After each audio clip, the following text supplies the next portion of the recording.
That's kind of why I like when we do our testers. Like, if we would have just started with that would have been funny. But we test. And now, what are we we're going to like, do? Start singing da, again? da. Okay. All right. Well, we're diving in. Hi, guys. We're just doing it because this is how we start. Welcome back to another episode of Polite as Fuck, where it's just chaotic and fun, and we love it. Happy Wednesday. I want to do a little plug really quick to our Be Bold challenge.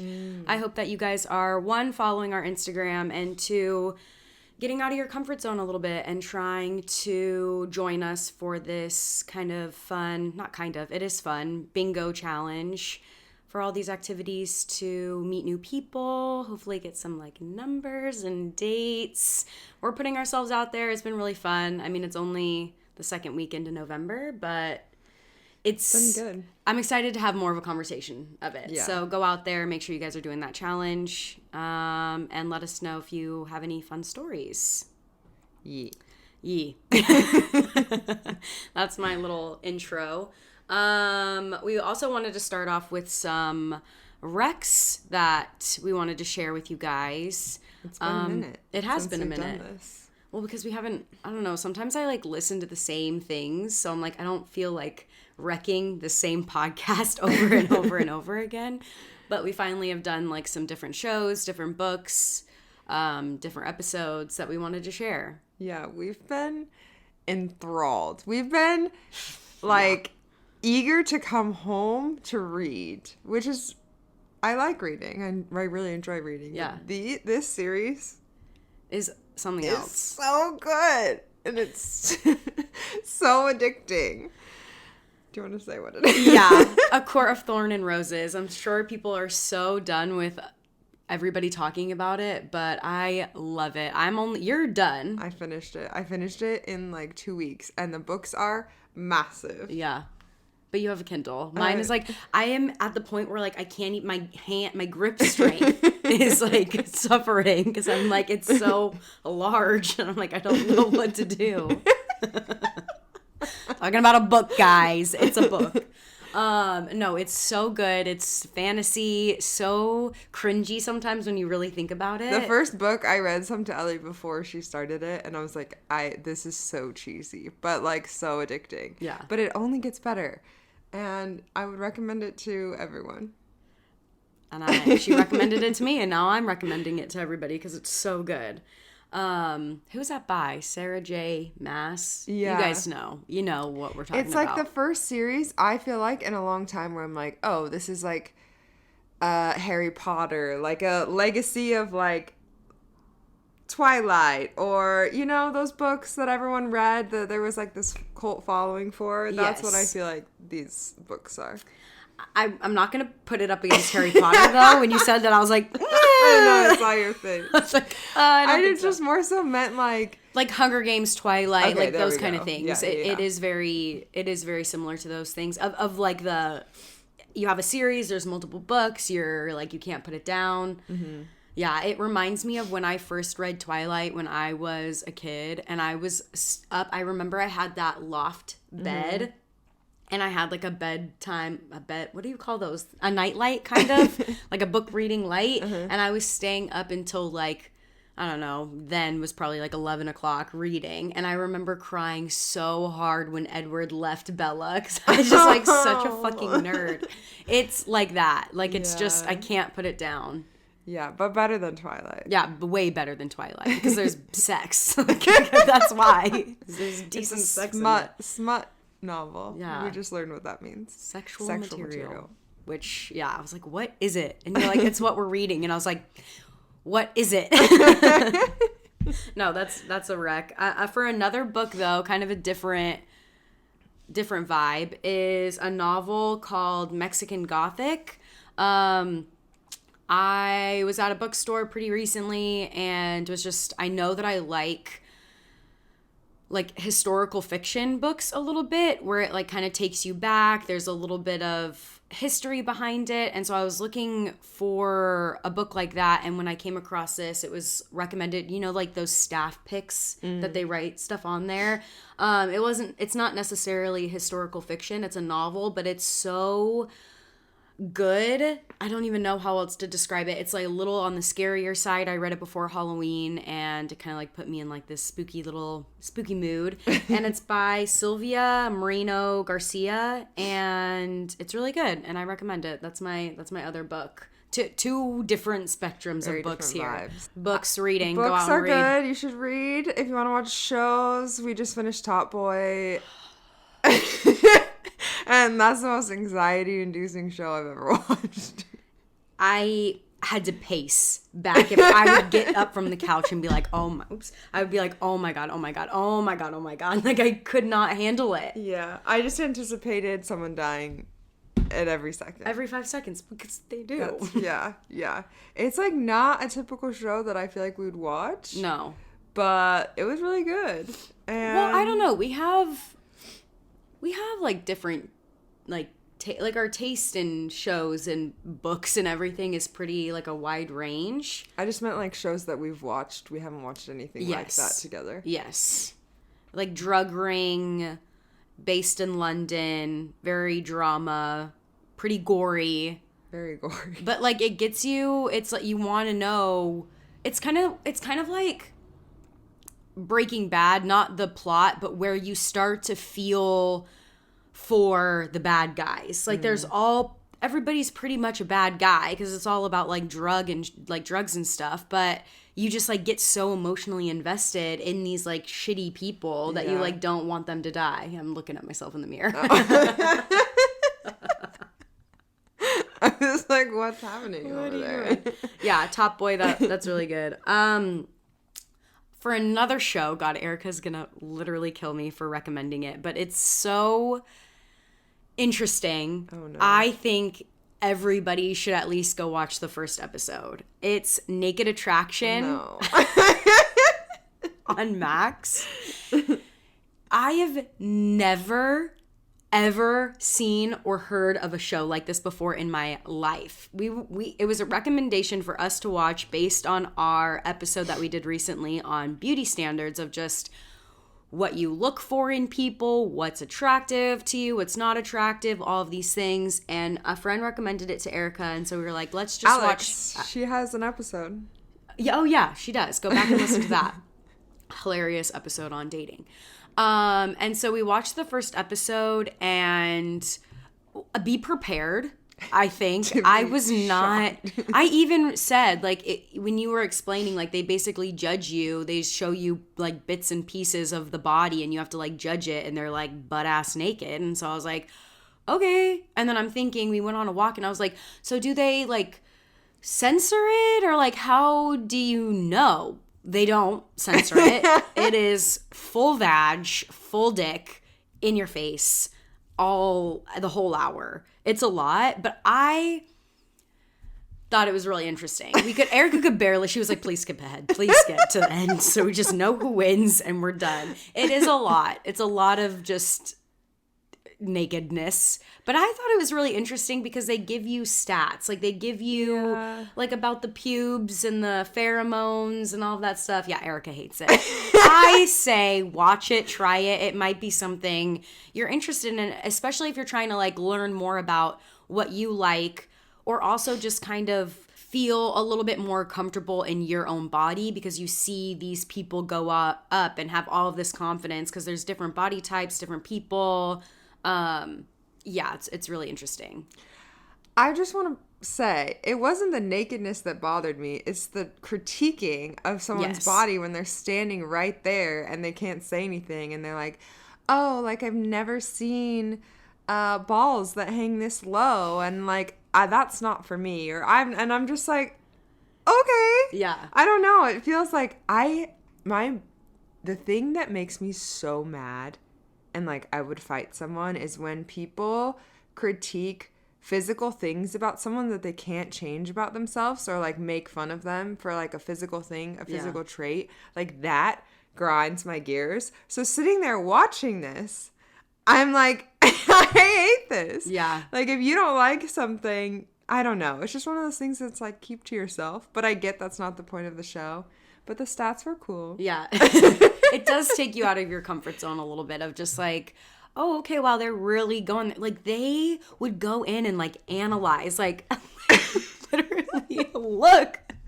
It was a lot. It's a lot. But I found it interesting. I know a lot of people have been recommending it, so I wanted to recommend it because maybe it's something, like, down your alley you might like. You never know. I don't know. Yeah. I'm going to group these two food things together. And it's Trader Joe's dark chocolate peanut butter cups, which is maybe I'm just really behind the times. I've never had their, like, version of a Reese's, which I love Reese's, but they're so sweet. Mm-hmm. And, like, the milk chocolate, I feel like, is, like, kind of makes me have a headache. Like, it's a lot. And theirs is just perfect. I can just eat so many of them. And the second is also probably just because I don't ever cook, but if you cook your rice with broth, it tastes so much better than if you just cook it with water. Why have I never even thought of that? Do people do that? I had like a thing of broth in the cupboard, and I was like, I'm not gonna make soup. Okay, we had a conversation about soup yesterday, and like, I just turned to her on the beach, and I'm like, you know what I don't like, or what did I say? You know what's weird? Soup. Which, like, I don't dislike it, but there are people in our friend group, too, that are, like, die-hard soup people. And I know that I'm not going to, like, make a soup. So anyway, this is a very long tangent. I put the broth in instead of water and made the rice. And that rice is, like, the best rice I've ever had. That's smart. Because it, like, gives it flavor. Cooking rice, though, is, like, I really need to be dedicated to what I'm about to do. Which is, like, so my ancestors are, like, rolling in their grave because I can't cook fucking rice. But it's so hard for me. It takes a lot of time. It does. It's like 40 minutes you have to commit for your rice. And it's always either really mushy or I burn it to the bottom of the pan where I have to scrape it. But, yeah. No, side tangent on soup. Soup to me is like eggs. You know how some people eat eggs and they're like, oh, my God, I'm eating eggs? That's me with soup. I can, like, really like it, and then I'll be eating it, and then I'll be like, get it out of me.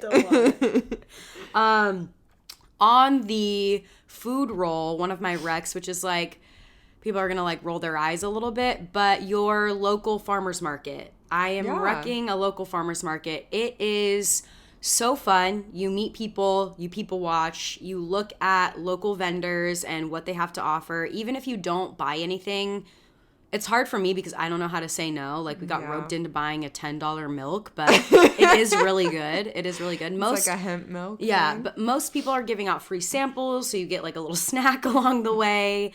And it's just a fun activity if you're looking to go out, but also not spend a shit ton of money if you can restrain yourself.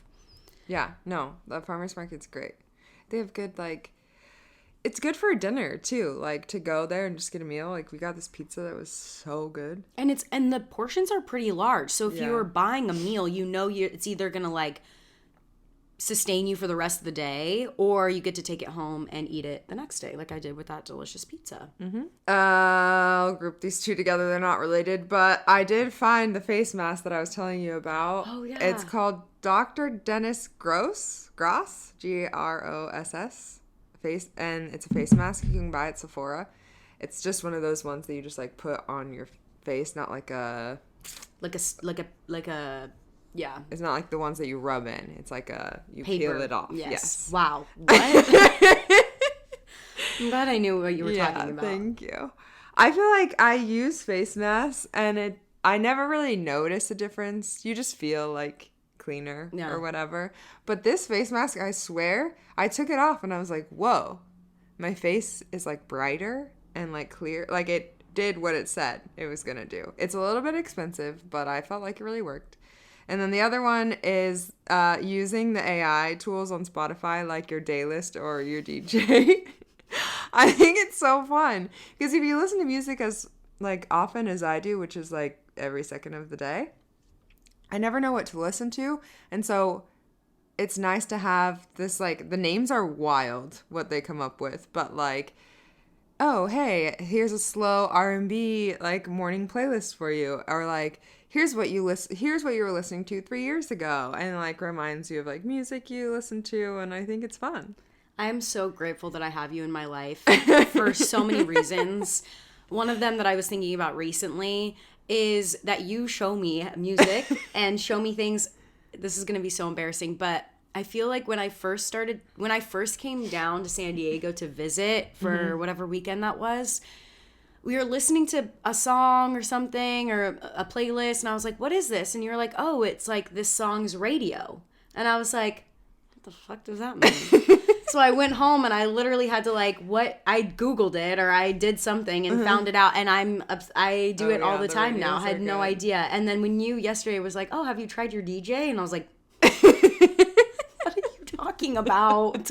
No. Now I'm like, oh, fuck, yes, okay, now something new I get to try. Yeah, it's cool. AI freaks me out still, but I'm trying to embrace, like, the cool aspects of it, which I think, and, like, the more you listen to it, the smarter it gets and kind of, like, learns, like, what you're skipping and, like, Just gets me a little nervous, but that's just my brain sometimes where I'm like, they know things. But I'm like, they already know. So whatever, it doesn't matter. So we just gotta embrace. Lastly, on that Spotify path, I want to rec the audiobooks that have just come out on Spotify, and specifically Brittany's book. So if you have Spotify Premium, they give you like a bunch of options of free books that are included in the subscription, and one of them is Britney Spears' book, which I've been really wanting to read, but now I feel like I know it's a short book. Now I can just listen to it and get my Britney fix on there. So, which I thought was fun. To it yet? No, not yet. I was looking through because I noticed that it came on yesterday or a few days ago, and I was just looking through like, what are these books? I mean, some of them are there's one called like Icebreaker, and the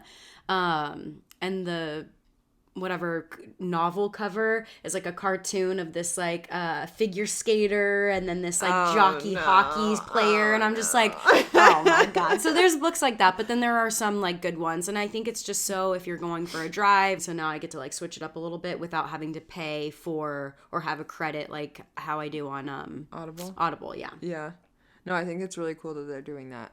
And then everything's condensed in one app. Yes. So you don't have to be like, oh, now I open my Audible. Now I open, Yeah. So convenient technology. Wow. Look at that. But yeah, those are our recs. So go do all the things we just said. Do all the things. Let us know what you think if you agree. Watch that show and tell me if you had to run out of the room. Because it's a lot. Like we did. Like a horror film. We had like the blankets pulled up over our eyes. Yeah, it was. Ugh. We want to talk about first impressions. And I feel like this came up, well, I think it did, because of the Be Bold challenge that we're doing and just like putting ourselves out there more. And we've done, not all of them that we've done together, but I feel like we've done some of the similar ones on the bingo card and talked about it a little bit. And you had mentioned just like feeling like you want to put a little more effort into like maybe, I mean for me, like brushing my hair and like maybe like brushing my eyebrows out or something. And like, not that I leave the house in pajama pants, but there are definitely times when I like don't put on real clothes and like just go to the grocery store or whatever. And sometimes that happens, but I feel like being more aware of wanting to be like open to people and like allow things to happen if they were to happen, or like if I saw someone I wanted to approach, feeling confident in myself to be able to do that. I've also noticed that I'm taking like a little bit more time and effort into my appearance. I will never be the preppy girl. Like I admire women that put in effort and time and like have these super cute outfits, and I go for comfort over style, but I respect style in people. Anyway, I think it's made me more aware of like what appearance I'm giving off when people see me, and there's more that I can go into, but do you want to intro anything? No, I just think I mean, yes, I don't know why I said no. We were just getting used to this. No. I just think a little bit of effort goes a long way, and it goes back into what we were talking about when we were talking about beauty standards of, for me, it has less like, yes, of course, I'm fantasizing, like, I would like to look a certain way if I'm going to meet someone or how I'm presented to the world. But the difference I feel like in my own body when I wake up, and at least, like, I don't even think I own heels, but I don't need to put on this, like, extravagant outfit to go out. But, like, yes, brushing my hair, washing my face, putting on lotion, or putting on, like, a, not even cover up, but like the tinted sunscreen that we've been talking about, or something like that, just makes me feel so good. So even though I am just about to run like basic errands, I feel confident. Therefore, like, I'm giving off confidence, and that kind of opens up the door to feel better about smiling to strangers and sparking up a conversation with somebody that you may not typically do. Because I know when I'm grungy and gross and my hair's a mess, I'm not smiling at anybody. My eyes are down. I'm not going out of my way to make eye contact with people. And I also am not about to start a conversation with someone because I'm like, I can't. Like, I can't do it. Yeah. Whereas if I do these small things, I feel better in the world to do these things. So, I mean, it's definitely a feeling. It's not like I'm doing this every day. But making a conscious effort to do it every day has helped. And I think it just kind of brought up this conversation of like, okay, yes, we're doing these things, but we were just thinking like, what is a first impression, and does it matter? Do you feel different? Like, how navigating this like small thing. So we thought we would talk about it, especially with us doing this Be Bold challenge. So I was reading in Psychology Today. Yes, I love this. I know what you're talking about. Okay. Yes. I have heard this before of like you make a quick judgment of someone within the first 7 seconds that you meet them, whether that's like consciously or not. And it's really based on like how someone looks or like the tone of their voice or their demeanor. And those like some of those things you can't really control. Like you cannot, I mean, unless you spend a ton of money, change your like physical face and how you look, but you can put yourself together and, like Ellie was saying, smile and be approachable and be friendly. And it's really difficult to change an impression of someone like once you have that in your brain. Yes. Which I do want to talk about later, because we asked people like what their first impressions of us were. Yeah. And it's interesting because the people that have met me in different phases of my life, I'm glad that they know me more now and not just know that person that they might have met in that one instance, because there are some dark days your girl was having. And I was not myself, and took everything in me just to like wake up and do the basic things. So it's interesting like getting people's responses back of like what they thought of me, which I think they blanketed it in like nicer ways than they probably thought at the time. But yeah, people will quickly judge others' trustworthiness, physical strength, and intentions to do harm based on subtle facial and vocal cues. These differ slightly across cultures. Some studies have found that Chinese societies form first impressions based on competence rather than physical like appearance. Interesting. Which I think is really interesting.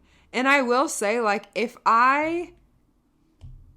my first impression of you, we're not really speaking, then I think it's really hard for me to be like, this person's smart or this person's dumb. Yeah. But as much as I hate to admit it, I feel like I do still kind of judge or like make an assumption unintentionally, I want to believe, about someone's like, what's the word? Like mental, like state, just like, like capabilities, I guess. Yeah. Like my mom would never, ever let me wear pajamas out of the house. Same. Or slippers. And I feel like, and I'm not placing this on her at all, but I think because of that, there was this like, oh, if I see someone in pajamas and slippers and stuff, like they don't care about themselves or they like aren't smart. Which sounds so rude. But I feel like that was just like this prejudice that I had, and then that assumption placed on people, which Ellie and I were also talking about this last night. I do feel like I give people as much of a benefit of a doubt as I possibly can, but even then that doesn't like deny the fact that those are thoughts that have gone through my mind in seeing someone dressed that way. Yeah. I think this is why I like having a conversation about this, because first impressions in this conversation and things that I was learning from that article and other things is it is harsh. It's harsh. But it's the world that we live in. And I also think it's like, it gives you an opportunity to be a decent person. Your brain and the way that we work is that, yes, within those first 7 seconds, that rule of like, you're going to make at least like 10 to 11 significant impressions on the person that you're talking with based on, like you were saying, all of those different things. It's going to happen no matter what. They might be harsh, but I think it's just as important for you to have a brain and have your own like identity to be like, okay, this is all of the information. Like you're getting all of this information so quickly to then like, yes, it's a bit of a judgment, and then to allow yourself and give them or allow them to like learn more about them. Does that make sense? Like it's going to happen. These first impressions are going to happen. And yes, they're important, but it's also like, okay, now that we laid out, this is like the science behind what your brain is doing when you first meet someone. How can I then show up to a conversation, not only knowing that I'm giving off a first impression, but also allow them space to like, let's learn more. Let me like learn more about what these judgments are that I'm making. But yes, that it's funny that you say that, because my mom would never let us leave the house. Like if we had pajama day at school, I was not allowed to participate. And so those kind of learn things that our parents taught us have such a, like when I see it, it bugs me. I'm like, why don't you just wear clothes? That's interesting. You couldn't even do pajama day, because I remember participating in pajama day and feeling like gross. Yeah. Like I like didn't feel like put together. Or, like, I also felt, like, kind of sluggish.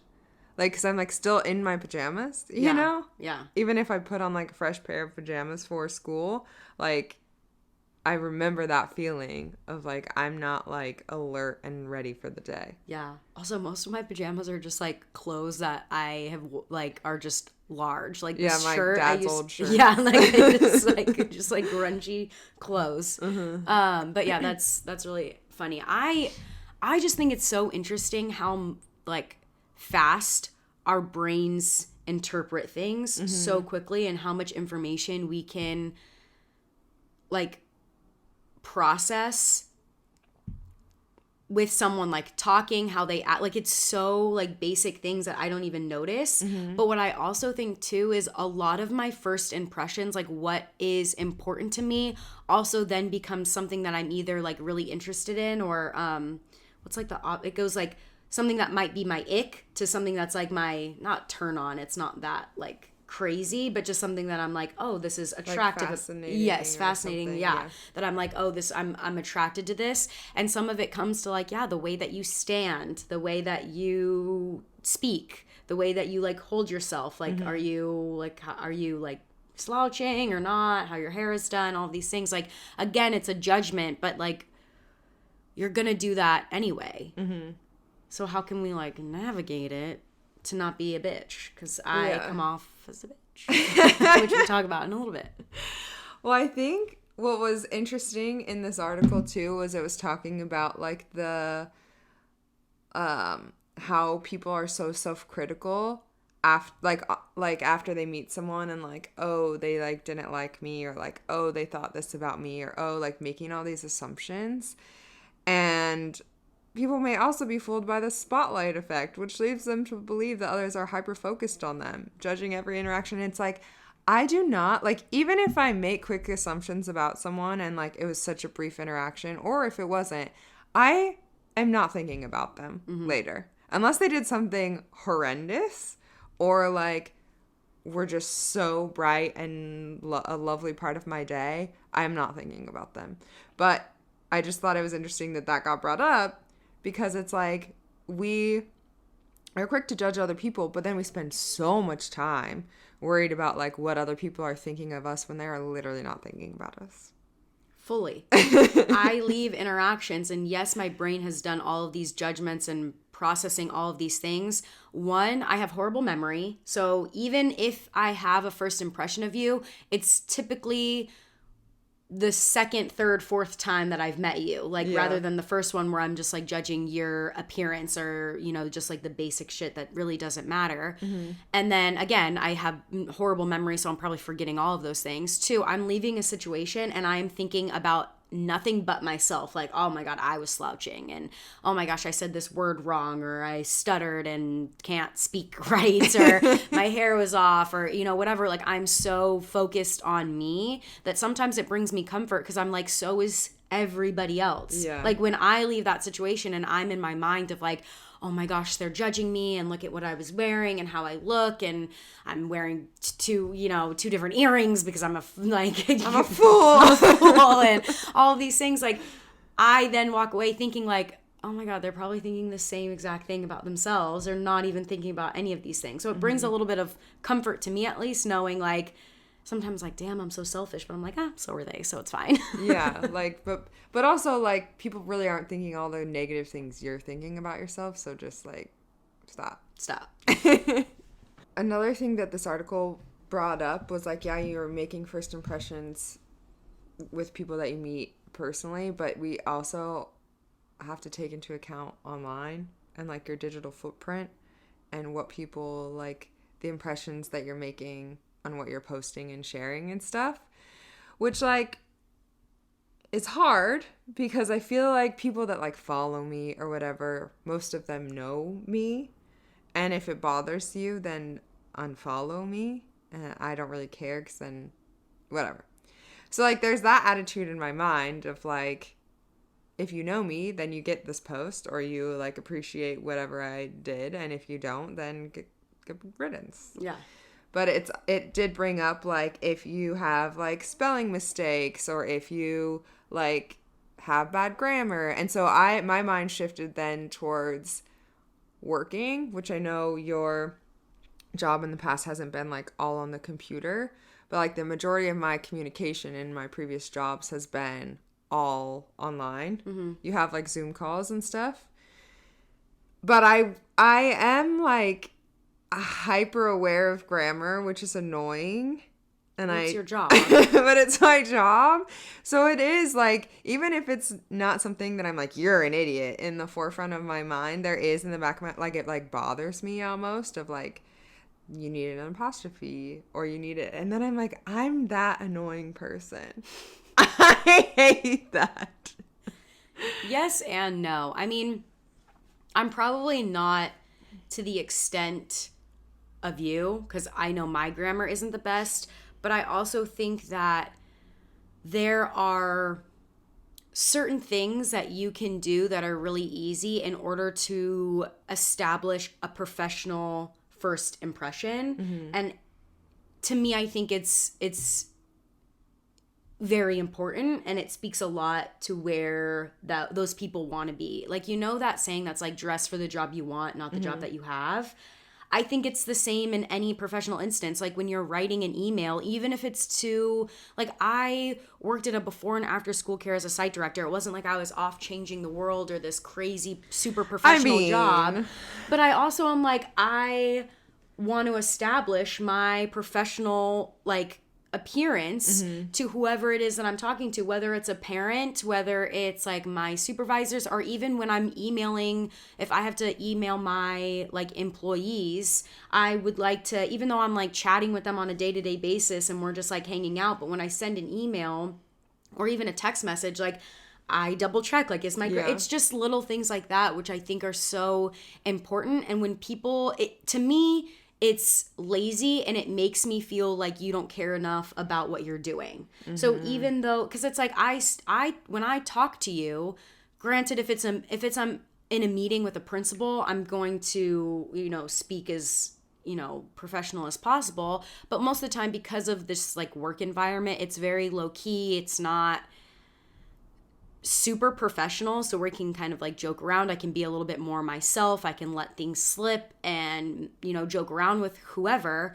I'm not going to text like that ever. I'm not going to send an email like that ever. So when people do that to me, it gets me a little frustrated because I'm like, can you just try? Yeah. Like, try to at least pretend that you care. Yeah. And I think it is when, in the instance that I already kind of know who you are a little bit, or have that first impression, or even have those like little minuscule judgments in my mind, like I do try to give them the benefit of the doubt. And then on top of it, you send a message like that, or when like you have CC'd me and the principal and it's like all in lowercase, drives me nuts. Trying to make a statement. Yeah, like ask for something or whatever. And I'm just like, it makes me solidify those judgments that I've tried so hard not to place on you. Yeah. Because then I'm just like, at least before, like, oh, you're just you're reading the room, you're joking around, and then you put it in text, something that is like you can go back to. It's when it's in the, you know, in the clouds, you know, it's like forever. Then I'm like, you didn't try, and now that makes me judge you a little bit. Yeah. Yeah. I do think like it's interesting, this dichotomy of like today of everyone can be themselves and love everyone for who they are and accept them for who they are. And I love that is what we're like moving towards. At the same time, I think there's something to be said about like holding people to a standard and trying to push them to try, especially in a workplace setting, because kind of what we were talking about in the training plan thing. It's like when you don't care about anything, when you have no goal or thing that you're working towards, like it's really easy to just do the bare minimum of not do anything. And I feel like pushing people to be like, hey, let's rewrite this to like actually be correct, or like let's try a little bit. I think it helps people to like care about themselves too when they care about something, or like reaching a goal or whatever it is. So I think there's something to be said for that, of like, yes, love and accept people and meet them where they're at, but also I don't think you need to necessarily like accept and tolerate the bare minimum, or like nothing at all. Like you can still try and push people to be better and to want better and to try a little bit. Well, that's why I do judge a little bit based on what is put out on the internet, whether it's an email or a post or a story or anything like that, because when you have a first impression that's in person, I do give people the benefit of the doubt, and I think they do the same to me. Is like, I can't change my face. I can't change if I'm slouching. You don't really know what I'm going through or what my day has been like, or I don't know what you're going through. Like, I can't change some of these physical appearances that I have. Like, yes, I can brush my hair, whatever. But those things, like, I can't change. I can't rewrite. This is me. When it's something that goes in the internet or in the clouds, I love saying that, you can reread. You can double check before you hit send. Someone. You can ask someone. You can do these things. So to me, it's like when you make a post or you do these things, like you are allowing the door to be open to be judged. Like, I don't want someone when I first meet them to call me out. Like you said before, I don't think body comments need to be said anytime, but I don't think it's fair for someone to say anything to me or judge me based on that first impression, like specifically or forever, because there's nothing, like I can't rechange that. But when you post, like you're opening up the door saying like, hey, this is me, it's out forever, judge me basically. So when it is like, when you don't push yourself or care or ask, it's almost like, wow, you really don't care. You're just going to put this out in the world. Do you see what I'm saying? Like, I don't think I'm saying it as eloquently as I want to, but no, I think that makes sense. Yeah, you just like allow that to happen and not care. Yeah. Well, I think it's literally the same as you walking out of your house. What you put on the internet is the same as you walking out of your house and being like, judge me. Doesn't mean everyone can be a bully. Right. Like, I'm not saying everyone go cyberbully them now. My God, no, yeah. But like, that is what people are thinking about you. And this is kind of going into like a weird area, and I don't want it to be like, you need to be really critical on yourself and think about all the things that people can judge you for. But I feel like it's more of just like remembering that you have the ability to kind of control the narrative about your life. And if you're constantly like, no one likes me, or worried about like what people are going to think of you, like there are things that you can control within that, and like making an effort and being aware. This article talks about what did they call it? It's just called like impression management skills, which is something that a skill you can build. And pay attention to how you speak, your facial expressions, your use of gestures, your posture, show genuine interest in what others have to say. Like, these are all things that you can do as a human being, and like work on those things so that you can make a good first impression. Others can feel like they can approach you and talk to you about things. And I don't know. Well, I think the buzzword recently, and we've used this a lot, of like your energy. Mm-hmm. And so to kind of spin this in a positive light of like, yes, we're not saying like critique, or it's not, you know, I agree of like, let's not head into that direction.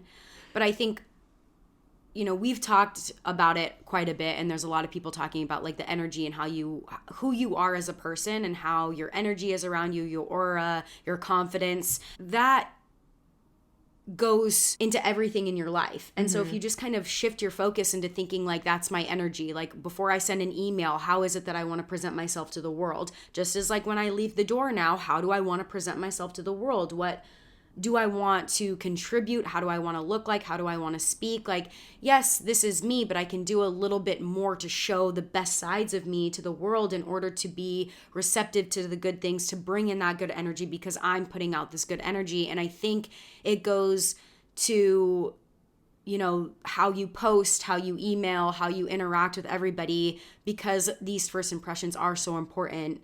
Not only about yourself, but like you're getting this information from other people too. Mm-hmm. That's kind of what we were trying to say. Well, speaking of all the things that you can do, should we listen to what other people think of us? Yeah, we should. I went through my phone and texted kind of random people. Like, I tried to think of like who knew me in high school, who knew me in college, who knew me in the last year, in the last few years. Because I will say, like we've talked about on the podcast, from last year to this year has changed so much. From when I first moved to San Diego to this year, like so much change, I think, between like COVID and my jobs and all these things. So it's interesting to hear back what people thought of me at different times, or like their first impression.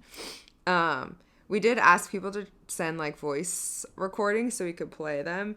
But before I play the first one, I just wanted to say one of the ones that someone texted back. Me too. Okay, cool. So this is from one of my friends who I've actually like traveled a bunch with this last year. Like, we've gotten really close within the last year, and she moved to San Diego, I want to say like a year after I did. But she already had known a lot of the people in our friend group. Like, they had gone to college together, so she had like a good base to come into. And I'll say at the time that she met me, I was in like a really low mental spot. And like, it was really difficult for me to like attend friend events. And I knew that I like needed to, and I wanted to. But once I was there, it's like no energy to really like try. It's like it took all the energy for me to show up. So she just said that she remembered meeting me at a Friendsgiving, which was, I think, around the time she had moved. And we sat next to each other, and she said, "You were very quiet, but also very willing to tell me about your role process." And I feel like it was like that one, like, she had asked me a question, and probably about the roles, because that's like my contribution to our Friendsgiving every year.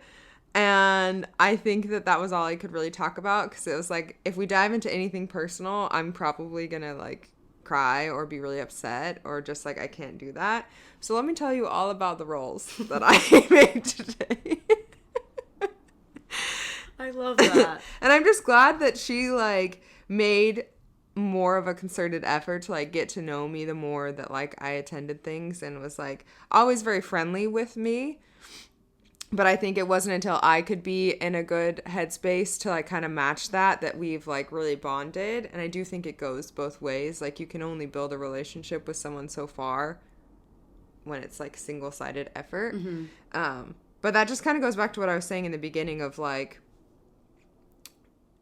it's hard to really like make a judgment call on someone when you've only interacted with them once. And the more you interact with someone and the more you understand their story, the better you can like really understand who they are and if you want them in your life. But I just thought that was funny. That is really funny. I don't know if this is like a quote or where I got this from, and maybe I'm making this up. Remember this thing that said, I'm gonna butcher it, but it's like, it's something along the lines of like, it's not your first thought of someone that dictates. Okay. It's not your first thought of someone that dictates what you think of them. It's what you do with the information after. So it's like if I am talking with someone and my first impression is maybe like all these negative things, or like I said, just that judgment that happens that your brain does. Science. What? It's a blanket statement. So we can. Yeah. But it's what you do with that information after that is important. Does that?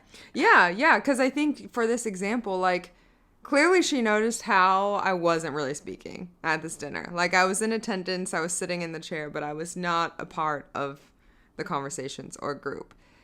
I don't remember this, if I'm being honest. So the fact that she maybe asked me about the roles or something, like she was grasping for something to talk to me about because I'm sitting right next to her. Like, I feel like that's a reflection on her and, like, her just as a good human, like, making an effort to try and get to know me when I'm clearly not doing anything to get to know her. Yeah. You know? And you said this before, too, is I think, like, the people that we asked, these friends that we asked, of course, I think made it a little softer than what their first impression may be. But I think that's the point, is like you are going to have all of these things like whirring in your brain of like, oh, there's this, and this. Again, science. But it's like, okay, what is actually important to me? Like, yeah, they're wearing pajamas. But then it's like, okay, let's dig a little deeper. Let's have a conversation. Like, okay, that's important to me. Oh, they do this. They do this. Like, I think that is what solidifies a first impression, is how you also enter that space as well. So good for you talking about roles. Mine, I had someone that texted just saying, this is a friend pretty recently just met them. So I think that's pretty cool that it's not like my back history, which is great. And they said, I think my first impression was that you had very grounded energy with a sporty essence. Reminded me of some of my best gals from soccer team growing up. Now I wonder if I also sensed your fellow weed lover ways. And I do have to say, I can just tell if someone is like a vibe. Like, I just know, and I think we give off that energy of like, oh, you're cool. Like, you're chill. And I love that group. Like, I just love that we do that. It's like a little family, no matter where you go. Like, you want to go outside and toke? And I'm like, yep.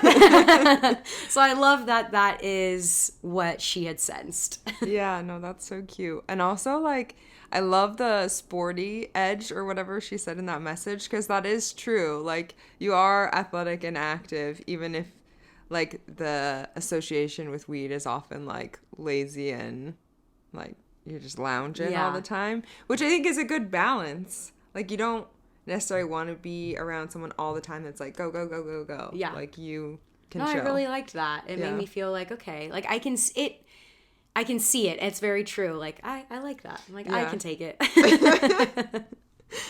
Okay, so my first voice memo was from someone who I really don't know well, which is kind of why I asked her. I met her through someone I used to manage at my previous company, and it's his friend. And she said that she met me out in PB, which, if you know San Diego at all, that is a rough place to meet someone for the first time. It's not necessarily... I'm not necessarily giving off the best first impressions. No. I'm not showing up my 100% best self. I'm not a professional in this setting, but I thought it was funny. So let me... Okay, bear with me here because I'm trying to remember. But All I recall is that, like, Greg really talked you up before we met. Like, he was like, oh, she's like my boss. Like, she's so smart. She really holds her own, blah, blah, blah, blah, blah. And then, like, the first time we met, we, like, went out in PB, and I was like, wait, what the fuck? She's literally, like, my age. Like, this is the boss. And I don't know, you were just fun. Like, you were, like, dancing, and, like, I think we were all kind of in a I hate men mode or something. Like, we had all just kind of, like, gotten out of a situation, and we were all just in a very, like, fuck it mood. And I appreciated that we were on the same wavelength. I thought that was really funny because I was in a very fuck men attitude at the time that she met me. So the first impression was accurate. But I appreciate that, like, we'll hear in a minute from someone who met me through work and then got to know me more outside of work, whereas her story is kind of the opposite. Mm-hmm. Like, I think that in a work setting, I know how to not be, like, too, like, let's go party, I'm your best friend. Like, I can turn that off and still, like, be friendly with you and I feel like have a good time with you, but like, we have boundaries. Mm-hmm. I just thought that was cool that my coworker, like, wanted me involved in his friend group to begin with. So, like, I feel like that speaks to, like, our relationship. But then I'm a little embarrassed, if I'm being honest, that he's, like, seen that side of me because I feel like that probably warps his judgment. I should have asked him. That would have been fine. That would have been so funny. I feel like I don't think we could have done it, though, because it would have been so messy. But yeah, that was one. My next one is pulled my heartstrings a little bit because it's someone that is, like, a friend of yours. Like, we met, I met him through you, as did everybody here. But I feel like we're very similar. He's very down to earth, and I, like, respect what he has to say. So I was like, let me just ask him and see what he has to say, and I really liked it. So, yo, sorry, I was working. Okay, so, like, my first impression of you is, like, you were, like, built up. Like, you were, like, Erica's best friend, childhood friend, and then, like, I met you that one night we went out in PB. So, like, it's, like, biased. So, like, I was like, damn, this girl's, like, on the fucking prowl. Like, this girl is, like, a hot chick that's, like, trying to, like, just, like, crazy, like, fun party type person. That was, like, my first impression of you. Just because we were in PB and you were like, let's go dancing, let's go do this. And then we met those fucking two dorky-ass fucking Call of Duty wannabe guys. But one thing I noticed about you, you seemed, like, confident but shy. Like, it was almost like you're putting, like, a mask on. I don't know, like, not in a bad way, just like, oh yeah, let's do this. And then I got to know you, and you're, like, you and I are very similar, for better or for worse. But you're just super sweet. You're an amazing friend. You're just a great person. Yeah, and I really, like, love you, dude. But that was my first impression. He was at fucking PB night. Which is unfortunate. But also so true. That night, I was all of those things. I was like, I am here for one reason and one reason only. Oh, well, because this was before you decided to move to San Diego. And I needed a night. And you needed a night, and I feel like I was trying to, like, show you, like, the best time to be like, come move to San Diego. That got me to move here. Got you to move here. But that night, if people met us they did meet us for the first time that night. And we were insane. That needs a whole episode to itself. That evening was ridiculous. Yeah. But again, funny, hilarious, again, not the best, like, place for a first impression, but it speaks so much to who he is as a person to, like, recognize, like, oh, okay, this is what she wanted for the evening. This is who she can be. Yeah. But also that he kind of, like, saw through that. I think it's very accurate. I feel like I can be a confident person, But as I've said multiple times on the podcast, sometimes I have these like different masks and things like affect me in different ways, and it's just life. It does. Everybody has that. And so for him to like recognize it off the bat was just, I don't find it offensive at all. Like, I just think it's very true. And I think real people recognize real people, and especially when we're very similar, of like can have confidence, but also are dealing with a lot of these things. And so I appreciated that. And I also very much appreciated that he didn't let this like slut phase of Ellie affect affect his like judgment of me, if that makes sense. So I thought that was so cute. I loved it. I love that too. He's the best. I think it reflects on the maturity of other people when they're able to see past maybe like blips and like, I mean, everyone has so many like faces to them and so many different sides of them, and to think that like your initial judgment of someone is who they are all the time, and that is them as a person, and says more about you. Yeah, exactly. So I think like being mature and being like a decent human is recognizing that like, okay, maybe they were just having a bad day, or maybe like, I don't know, not necessarily rationalizing like being mistreated or like someone being rude to you, but really trying to dive deeper into why they might have been. Yeah. So I also asked Groby, I'm just going to say his name because I think we're going to have him on the podcast at some point for some topic, and he's lovely and great. My first impression of you was, actually, it was through work. So, those early mornings, like, I, see you in the office already, like, at, like, 7 a.m., so my first impression of you was like, this girl likes to read, like, for fun. Like, this girl's got, like, her finances in order, has no credit card debt, loves to read, and, like, stays in contact with, like, her siblings religiously. That's my first impression of you.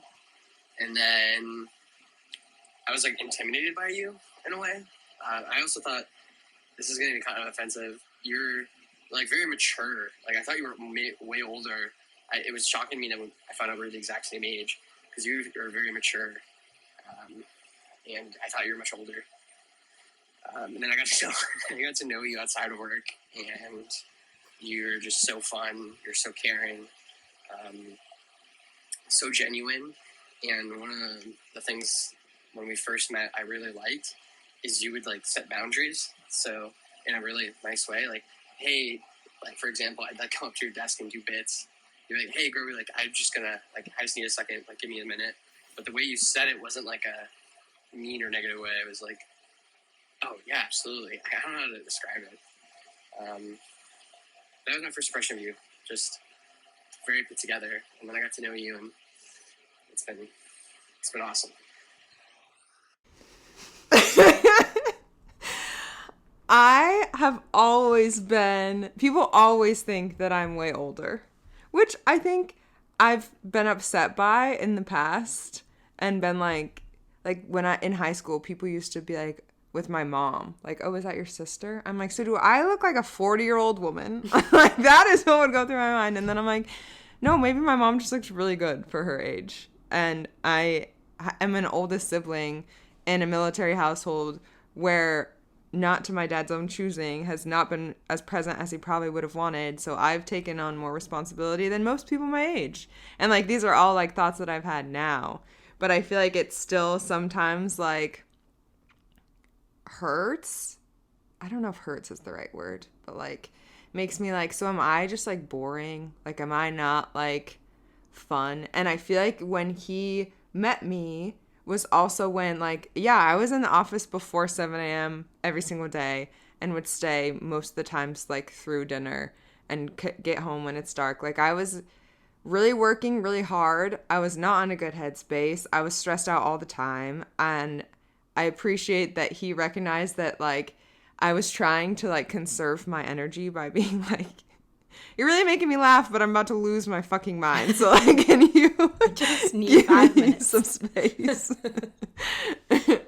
And I appreciate too that it's another reflection of him, of just, like, being willing to meet someone where they're at and continue to like get to know them in different settings, because I do think like I can be really fun and let loose, but I also can like need my own space and time. And I think that again just speaks to like people being multifaceted and needing different things at different times. Yeah. I definitely appreciate those second, third, fourth impressions, because I think I don't think maybe when I was like really young, people were like, oh, like you seem a lot older for your age. But now I think people are pretty like spot on with my age. I don't know. Sometimes it's funny that you say that you get a little hurt by it, because I wish people thought I was older, because it's almost like, fuck, am I not being mature enough? Am I not being professional enough? Like sometimes being so young and hanging out with like older people makes me feel like, oh fuck, like I'm not good enough. Like they can recognize my immaturity so quickly, as can I when I'm out and about or talking with someone. I think it's a little easier for me to tell age groups based on like how they present themselves. So when people are like, oh yeah, like I knew you were that age, I'm kind of like, okay. Like I wish it was a little different. Yeah. But yeah, I think I am trying to practice smiling a little bit, but I do have a pretty bad like resting bitch face, and I know sometimes I can come off as being a little cold or aggressive or scary or whatever, like that guy from the bar. Intimidating. So I appreciate when I kind of meet them for a few more times and let my guard down a little bit, so that they can see like I do have other parts rather than this like stone cold bitch, which I appreciate. But yeah, just think it's interesting. First impressions. I also feel like if you know us, you probably have different first impressions of us, but you probably also realize like the amount of time it's taken to get to know us in those levels. And like if you're trying to make friends, I think it's a good reminder of like giving people a second chance, like unless they do something so horribly wrong that you never want to see them again. But like some people just have bad days. Some people are in like a really hard phase of their life, and maybe that now is not the time to like build a relationship with them, but like understanding that the door is not like fully closed for people if you don't want it to be. Because I think there's a reason why people get to know people on a deeper level and understand them better. And like, I'm not going to name names, but there's this person who we've both interacted with a few times who I was not thrilled to be hanging out with again because of like judgments that I'd placed on them. And then a few weekends ago, we had an opportunity like in a smaller group setting and with someone that they knew from like their childhood, and I got to know more about them. And I think it like, we're not going to be the best of friends, but I think there was like another layer of understanding added to like why they might behave a certain way or like do things that like sure might irritate me, but now I have an understanding as to why they do, so it doesn't irritate me as much. So anyway, I don't know where I'm going with that, but no, I think people have layers. People are like onions. Yeah. What does Shrek say? Peel it back. I don't know. Peel it back. Peel it back. Rip me at the plastic, bitch. I'm feeling brand new. Okay. Lastly, I have one of my really, really good friends from college who we actually met. Well, she'll talk about it in the recording, but we didn't go to the same school or anything, but I asked her to live with me, and she met Erica the same time that we went to Portland for another friend's wedding. I think that's when you guys met. And so she actually submitted a voice note for both of us for our first impressions. So let's play it. Hi, my name is Courtney. I met Ellie when I was 19. We both applied to the Boys and Girls Club, and one of the tasks that they had us do was go into the gym, and we had to come up with a game on the spot for kids to play. And I'll never forget that Ellie was the first to volunteer, which I thought was so brave. And she immediately intimidated me, immediately. And when we got put at the same club, She worked with the teens and I worked with the kids. And, I got to know her over the summer, but I wouldn't say we were close. And then 2017 came around and I needed a place to stay. And Ellie was like, hey, I've got this house that can fit like 4 people. Are you interested in moving in? And I was like kind of on the fence because like, you're just a coworker. Like I don't know you all that well. And so I was like, yeah, I could give it a shot. And in May of 2017, my mom unexpectedly passed away. And so I had to spend all of summer back home, which was states away. And Ellie was very understanding, and I immediately moved in to the house when I got back from the summer. And, I was still intimidated by Ellie, but we really hit it off. And I was so not expecting that because I'm very introverted, very, kind of nerdy, and, we didn't go to the same school. And Ellie she just took me under her wing, and, I've never really had a friendship like hers since or now, and I miss her a lot. I miss you, Ellie, and I'm so thankful for all the times we had, like watching Outlander, when we tripped on mushrooms, other nefarious things that we did together. I loved taking you to your graduation. You mean so much to me, and I still cherish our friendship every day. Wow, okay. That is so sweet. Very sweet. Also, like, really true. I feel like intimidating doesn't necessarily need to be, like, a negative word. I feel like you're just, like, very passionate, and, like, we've talked about this before, like, with our siblings. Like, you will defend the people that you care about, and so I feel like you're, like, protective and maybe that's intimidating, but it's like when you're part of that protection, you're like, heck yeah, you guys suck, look at her. It's a special bond between her because it's so unexpected. I love friendships like that where you're like, it's not planned, it's not I don't think either of us really like go and seek each other. Like, I don't know if like she would have been able to like pick me out from a crowd to like join in. I think it was the same, but it was more of just, she was the first person I think that was a deep friendship that we could really talk about all sorts of things with and help each other out and be that kind of person to each other, which is just like so special. So I miss that, and I miss her so much too. And we're gonna play Erica's. I'm nervous. I also wanted to add to my experience meeting Erica. Ellie came to visit Portland with her childhood friend Erica, and I remember we went out to this super fancy dinner. I was really nervous. I remember I went to Target that day and like bought a whole new outfit because like I hadn't seen Ellie in a couple of years, and I'm meeting her childhood friend. So I mean, this is an important thing for me. And I remember Erica.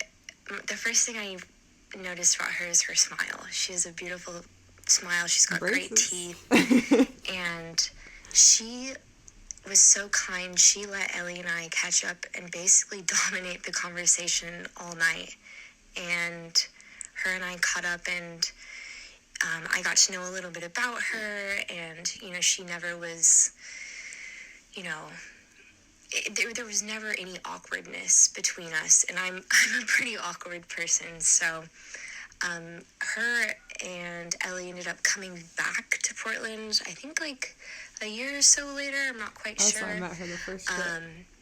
And we got brunch, the three of us, and I just really grew to like have a lot of respect and admiration for Erica. She and Ellie moved in together, and I was like, this is going to be a beautiful start for the both of them. And I'm also very lucky to have met Erica, so I appreciate her a lot too. Ah, that's the kindest thing. So sweet. Those kind people are just... I think it's a reflection of, like, the amazing people that we've been able to meet in our lives and, like, the willingness they've had, because let me tell you, if people would have met us in middle school, there's a reason we don't really talk with anyone from then. Literally. Except for each other. Because we understood. Yeah. But that's really kind. Yes. That she said that. No, so nice. And I mean, we've already had an episode on friendships and female friends, but there's something so important to have, like, such beautiful people surrounding our life. So again, like, I just think this activity is just so fun to do and listen back. And thank you for everybody that responded and had something to say. So thank you.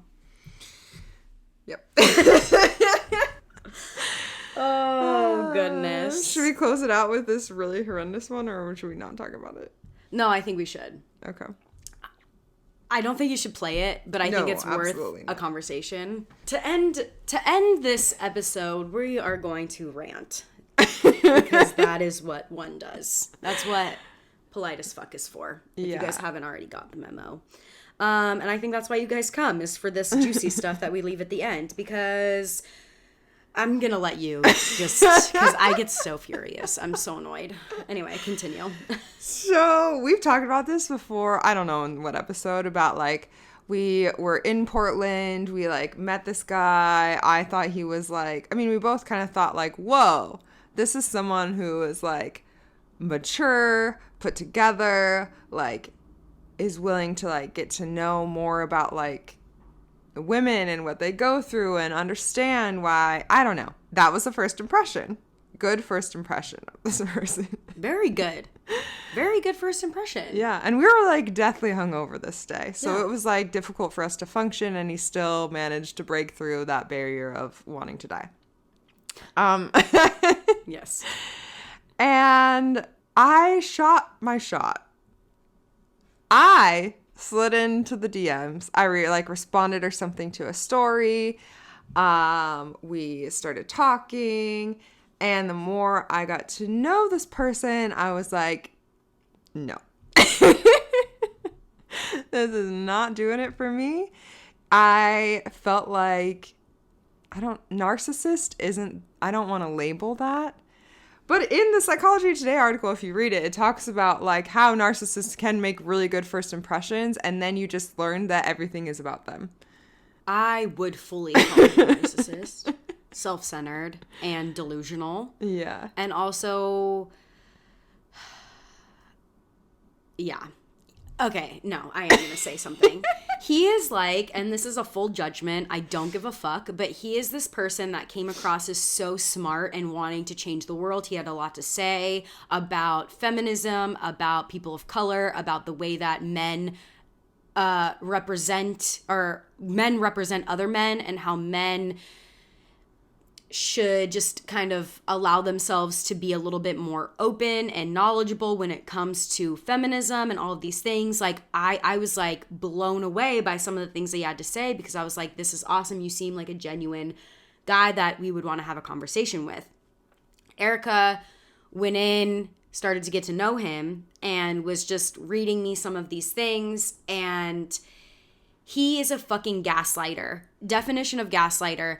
Erica would say how she was feeling, and he would basically tell her, that's not how you feel. You shouldn't feel like this. Have you read this book? Did you listen to this podcast? There's a reason why you feel this way. That's wrong. Actually, the way that you are approaching me makes me feel uncomfortable, so maybe you should think twice. What the fuck? Like, what the actual fuck?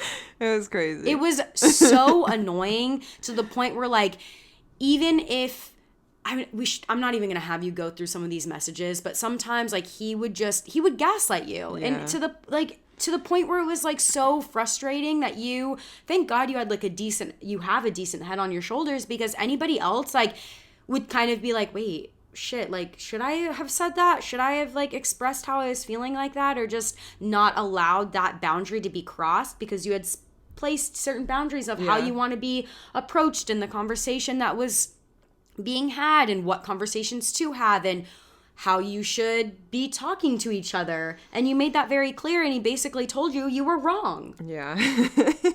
The reason why I know you are wrong is because I know how women feel as a man. So we didn't speak ever again. We had like an hour-long phone call, and I was like, I will not be talking to you again. But I was going through my phone for this, and I was like, it would be really interesting to hear what his first impression of me was, because we met. He doesn't even live here. Like, he met us hungover. We've stopped talking. I'm just curious what he would say. And he sent over 4 minutes of audio that we will not be playing because it's just crazy. It's brutal. We won't put you through it. I literally ran into my room and was like jumping on the bed to try and, like, I don't know. It was just too much. Get rid of it. Like, you know when you have water in your ear, you're like, get out. Stop. Get out. But either his memory is really messed up or he's delusional. I think he's just, like, actually the most delusional person. He said things about, like, okay, well, the whole time he was pitting Ellie and I against each other. Everything from how we looked to how we acted to our Instagrams, everything, which is like such, to me, Erica and I's relationship is so important. But in the beginning of our friendship, people would pin us against each other as if they like never wanted us to be friends. So when people do that, it fucking pisses me off because we are two very different people that are just... so he started saying that shit, and I think that's when I was like, ooh, you're making me mad. He was like, Ellie, am I pronouncing her name right? She has the face. You have the eyes. I was like, what? And then he was like, and when you guys first came up, you guys were talking, and I thought you were both like... Which is annoying because we didn't really talk that much. He was creating this whole story in his head about how we were both having a good conversation. And then he was like, I didn't know who I wanted to go after. And then I started looking at both of your guys' Instagrams, like not sure who I'd have to go after. First lie, Erica went after him. So I don't know what the fuck you're talking about. So annoying. So annoying. And he was like, I think he was more into Ellie based on this conversation, which is... fully understandable. But what's funny is that he, like, I think because I slid into his DMs in his mind, he warped it to have a justification for why he didn't, like, reach out to Ellie. And he was like, Ellie, what did he say? Like, he went through my Instagram and had decided based on my pictures, which please go look at my Instagram. Literally, like, nature and cute and my pictures. Dogs said, she seems like she has a lot of hoes.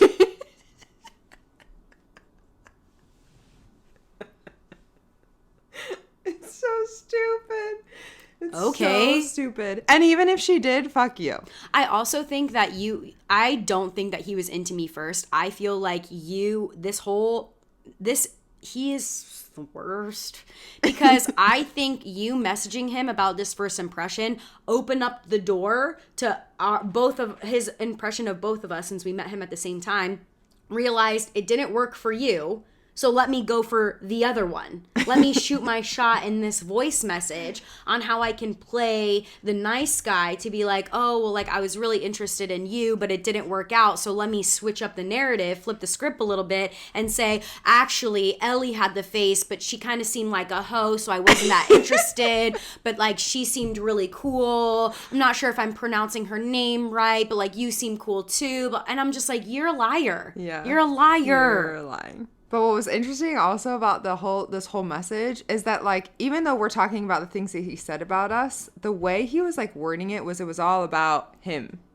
Like, I don't even know how to explain it. So, yeah, maybe narcissist is really the best word, because it was wild how he was, like, all these things were, like, him, a reflection of him talking about him, nothing about us and, like, what we did or said or anything. And also, like, I didn't ask for what you thought about Ellie.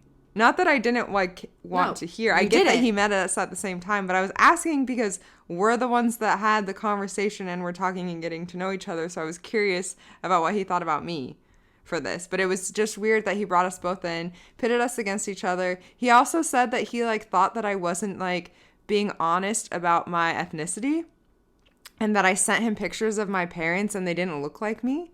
Which I never sent him photos of my parents. So he had to have like either gone through like the way depths of my Instagram or he's just making it up. Also, you're an idiot because Erica's parents look exactly like Erica. It's very clear who she comes from. Yeah, I don't know. It was so weird. I don't know. I feel It like I'm was just crazy. like spewing because Yeah. I was just so annoyed. It was wild. And I think it's an interesting exercise to ask people what they like, if they remember meeting you for the first time and what their first impression was. And maybe try it with some oddballs and see what you and get see back. what you get because it's really good content and just makes you just, I don't know, interesting. Just very interesting. Very interesting. This episode was all over the place like we always are, but hopefully you gleaned some things, got to know us a little bit better, what people have thought of us, and maybe like understanding why, if you've met us in the past, maybe we've been a certain way or acted a certain way. But also, like, I think if I can share one tidbit of advice is like taking a few extra seconds to think about like how you come across and making an effort into like making a good first impression is worth the effort, I think. Yeah. And even if you're in a really low spot in your life, I think also trying just to show up places sometimes really does help and allows you to like, even if you don't build relationships with someone right away, open that door with people that maybe down the road you can build relationships on later. And also don't be afraid to cut people off, because you only have so much energy and time in the day, and investing time into yourself is important just as it is in investing into other people, but that doesn't mean you need to give everyone 10 million chances. Absolutely. And nothing else to add. That was perfect. And on that, we'll see you next week. Go find us at Polite as Fuck Podcast, wherever you get your podcasts, and subscribe to our YouTube and review, please. Yep. 5 stars only. 5 stars only. If you have less than 5 stars, please DM us and we can talk about it. Yeah. And tell us why. All right. Love you guys. Love ya. Bye. Yeah.